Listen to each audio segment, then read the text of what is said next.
In the beginning, the Word was with God, the Word was God, and the Word was God. He was in the beginning with God.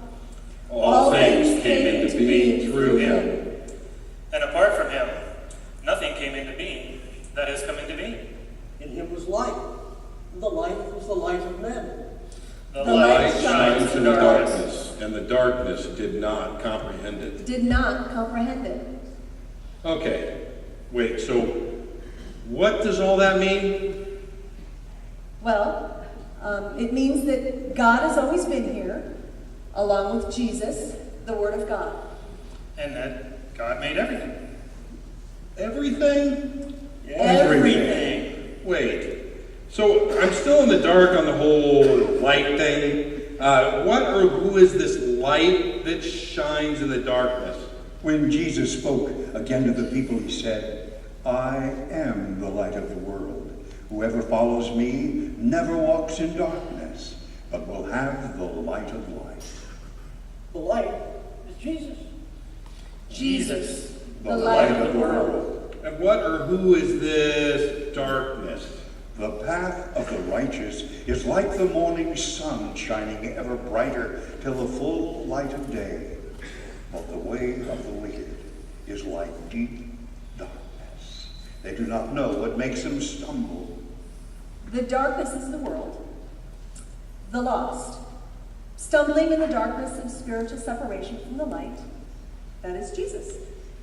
So why are there so many that are lost? If Jesus is the light, doesn't he care that so very many are stumbling in the darkness? For God so loved the world, That he gave his only son. His only Son. That whoever should believe in him. Wait, I know this one. Should have everlasting life. John 3:16. Hey, I've watched football games. Well, you already know the answer then. You know the heart of God, that he desires that none should be lost, and gave his only son as a sacrifice to save the world. Well, yes, but if God did this for the sake of the whole world, why hasn't he told the whole world about it? remember where we started.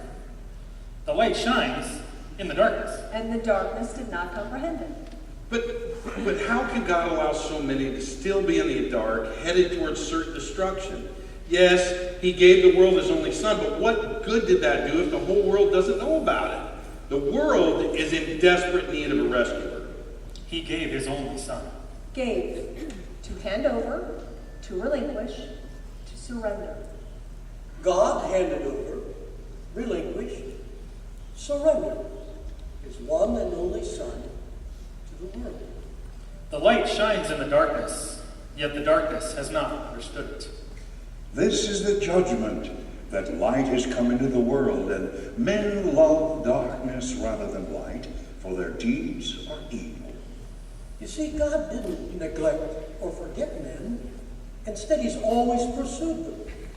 Through creation, through his people Israel, through the prophets and the law, through his one and only Son, and now through the church and the Holy Spirit. But men have always rejected God.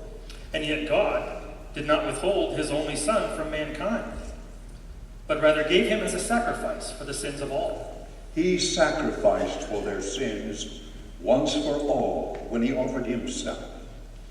God is not indifferent to our situation. He doesn't sit back and passively hope for the best. He pursues the hearts of all men and desires that none should be lost. He must act. He must rescue. That's the part of his nature. It is who he is. He is the God who rescues. Seconds for losers.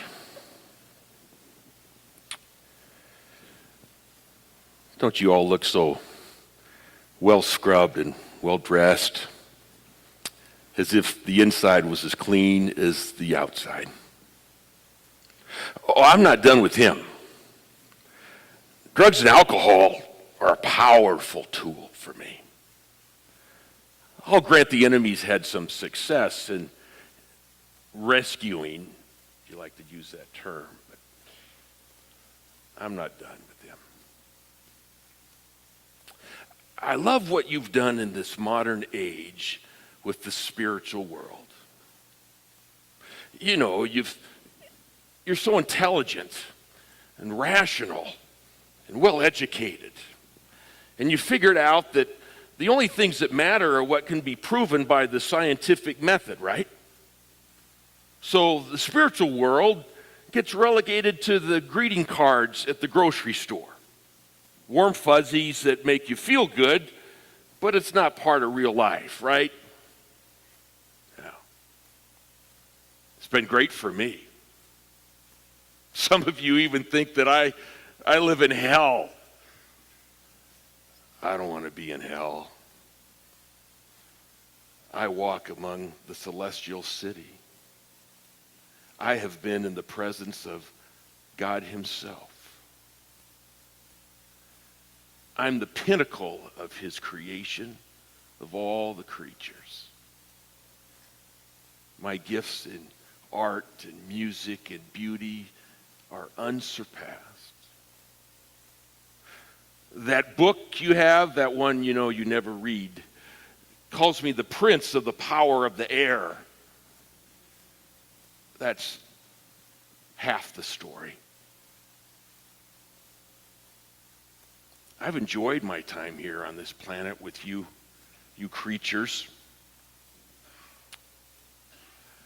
I love what the modern world's done with even thoughts about me. If someone brings me up, well, they must be superstitious or unhinged mentally, right? I mean, you can talk about God. Sure, that's harmless enough. In fact, some people even think God's in everybody and everybody's becoming a God. That's hilarious. You could talk about Jesus, can't you? Just keep him tame and domesticated. I've always thought that one of the greatest liabilities for him is that none of you have seen him in his fullness. I have. But me, I'm just a holdover from some medieval monk's overstimulated imagination, right? Throw me along with black magic and superstition and seances, but I have no relevance to what's going on today. I'll let you in on a little strategy. Being underestimated is the best position to be in. To discount me. To think that I'm not really pulling the strings. My favorite idea is that people think they're free, Oh, I'm free. I've got a free will. I make my own choices. You are free to enslave yourself. Look at the statistics. I've got the numbers. It's working. Your freedom.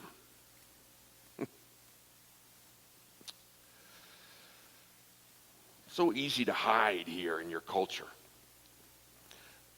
Particularly in this modern age, I think it's because you're so consumed with lesser things. Do you have the right phone?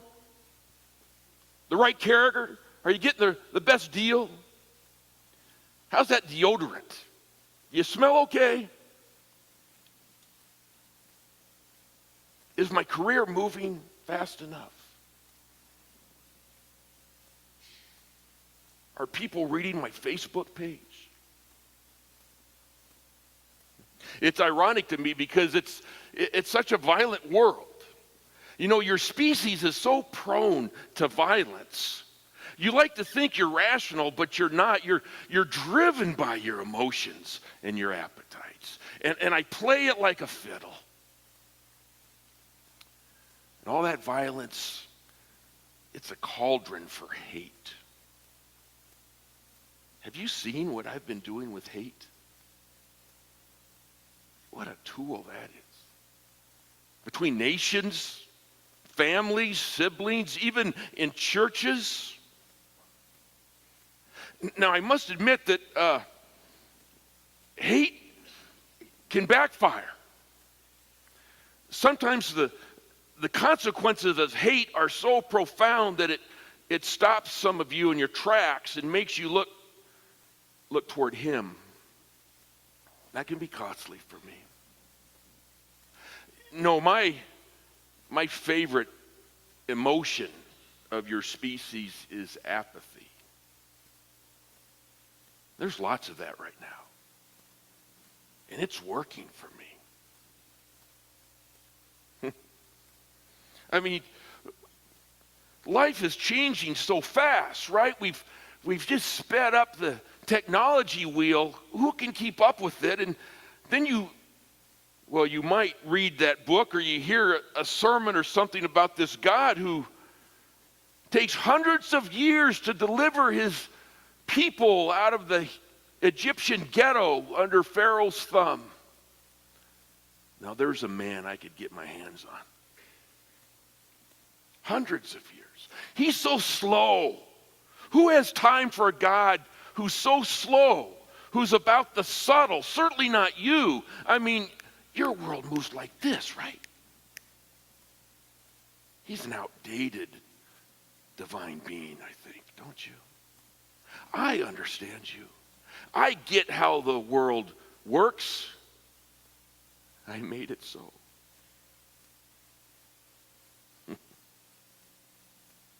Now, don't misunderstand. I love a good civilized church.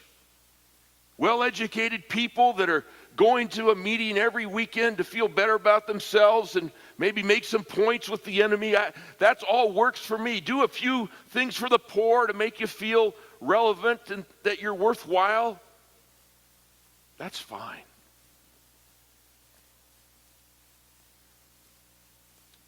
Because see, I don't care about you. You're cattle to me. I only use you to hurt him. And for some reason that I am unable to fully comprehend,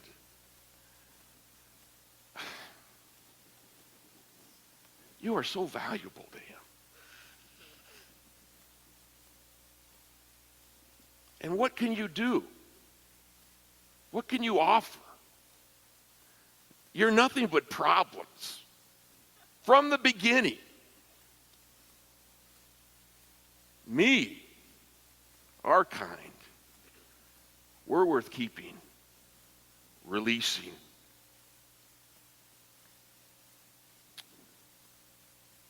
It's funny that people who believe that book has authority still want to hang on to Jesus, that there's truth about him in there, but not me.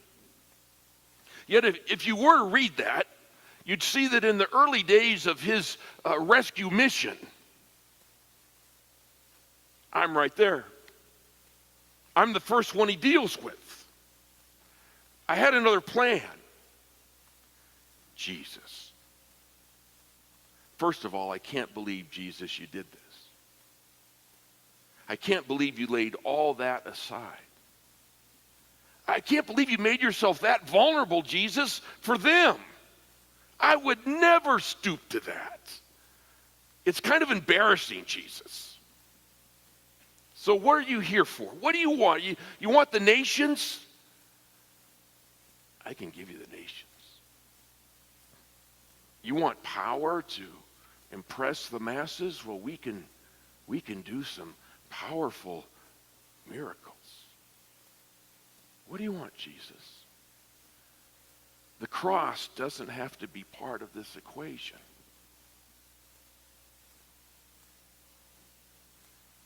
He always had a way, though, of seeing through me. Unlike his right-hand man, Peter. There's a man who regularly engaged his mouth before his brain, huh? I mean, I thought I had him. I'm whispering in Peter's ear, these are all the right intentions. Don't let Jesus go to Jerusalem. You know they'll slaughter him. Keep him out here on the perimeter. It's going pretty well. Tell him, Peter, if you really care about him, tell him not to go. And then Jesus just unmasked me. But I still made some points with old Peter, didn't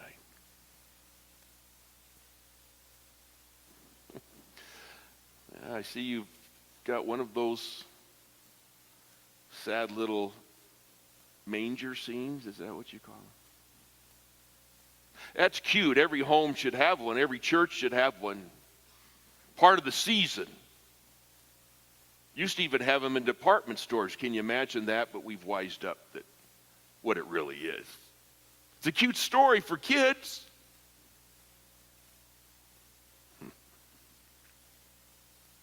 Rescue.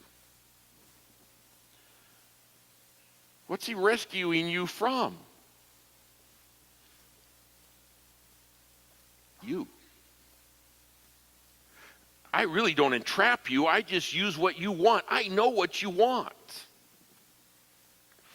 Oh, the easy one, the least creative, is the physical appetites. Remember Esau? You probably don't because you'd have to have read that book. But Esau, he was so about food, meal, hunger, that he gave up his birthright. What an easy hit that was. Divided that whole family in half. How about Samson? Now there's a specimen. I've never seen the enemy give any man like he gave Samson such physical power. Almost what you moderns would call today a superhero. Could take on a whole army of men and decimate them. But I knew his appetite. He had a thing for women. For the wrong women. That ended badly. Even David, with all his gifts, all that business about a man after God's heart, yada, yada, yada. I knew his flaw. A night of passion changed everything. His leadership was never the same.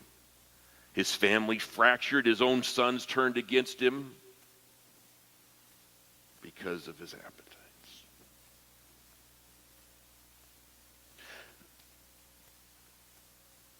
Acquisition is another favorite. I think the book calls it the lust of the eyes. I love what you call each other. Consumers. I love that. I'm a consumer. You love stuff. You think it'll fill the void. Lot. Did you ever hear about this man Lot? Relative of Abraham. There came that moment when there was two directions they could go, and because of the size of their flocks, they needed to separate. And so Abraham, foolishly, he was always way too humble for his own good. He gave Lot first choice. Can you imagine that? Now, Lot had heard about Sodom, had heard about the work I was doing there, that it was a little questionable in light of their values, but oh, could he be wealthy there? And the valley was lush back before that brimstone business. Lush place. Acquisition. Remember King Saul? Now, there was a guy with the profile. I mean, if he was alive today, you'd elect him president hands down. He had the height, the looks, the voice, the family line. And he understood compromise. That's what it takes today, right? In your politics, it takes compromise. And Saul understood compromise. When God said, now, when you defeat this enemy, all their wealth, their women, their herds, their weapons, their gold, it's all under the ban. That meant leave it. Don't take it for yourself. Because, you know, the enemy has this idea that, you know, people will start being motivated by reasons less than holy. But Saul understood what a waste. So I whispered to him, Saul, don't waste all this booty. Take a little bit. Acquisition, lust of the eyes.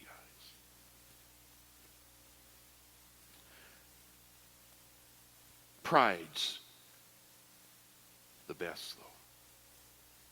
Pride's the one that when you got it, you have no clue that you got it. I mean, pride that says, they're wrong, you're right. I stirred that soup for the Pharisees. That might have been my finest concoction. Oh, they drank deep of pride and religious self-righteousness, and look what it cost them. They killed him. Oh, they grieve that to this day, believe me. Pride. Pride that feeds jealousy and envy and bitterness, divides families, churches.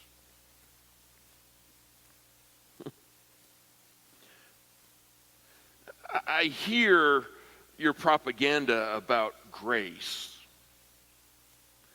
but I know you. You don't believe that stuff. God loves you as much now as he'll ever love you. He can't love you less or more. It sells books, doesn't it? But it's not the way real life works. I mean, do you relate to anybody that way? Can you just forgive everybody all the time, no matter what? Of course not. It doesn't work in business. It doesn't work in sports. It doesn't work in education. No, I love that you talk about grace. Just don't live it.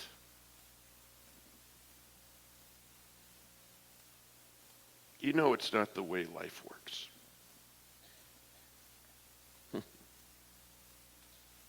There's a few of you, though, that get preoccupied with me.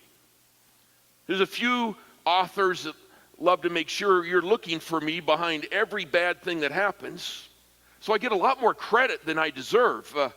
In fact, you give me divine qualities, which I am deserving of, that I can be everywhere at one time and that I can read your mind. That's great. No, you know, for most of you, you're just not worth my time.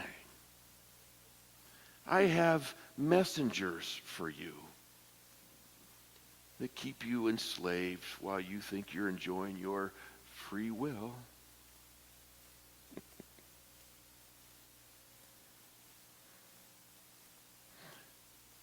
You know what is the greatest waste? The greatest cosmic waste I have ever witnessed.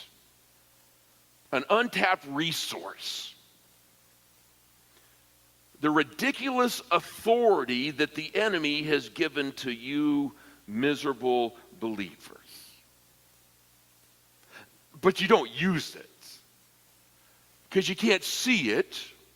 You can't read it in your bank account.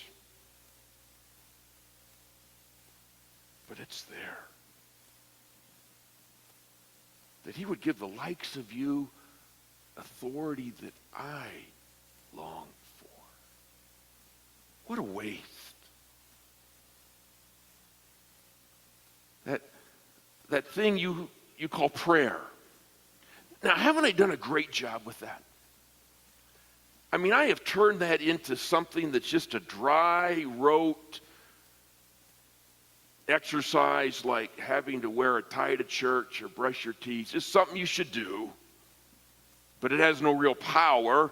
It's kind of a, throw stones in a fountain, see if something will happen. No. He's given you way more authority than, frankly, I see you know what to do with, so you don't do anything. And that's fine.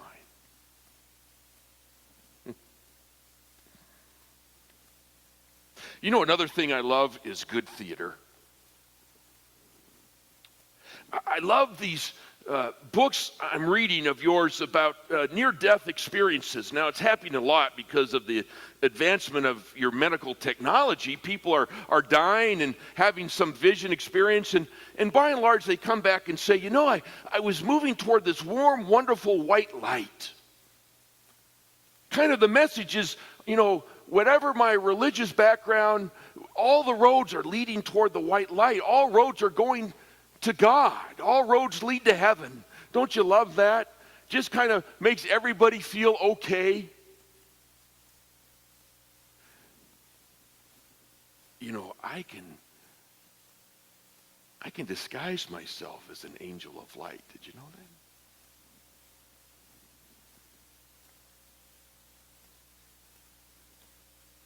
I know you. I know what you really want. You don't really want freedom. You want rules. You want someone to tell you what to do. You want a checklist, not wisdom. And that's what religion provides. Here's the official ceremonies. Here's the things to say that you believe, and do these things and you will earn favor with him. That's how life works. That's how school worked. That's how business works. That's how religion ought to work. I get it. I know what you want, and that's what I'm giving you. You don't need rescuing. You're fine. I mean, this is all there is. So muddle through and seek out a little pleasure as you're able. And I can do that for you. Yeah, I can do that.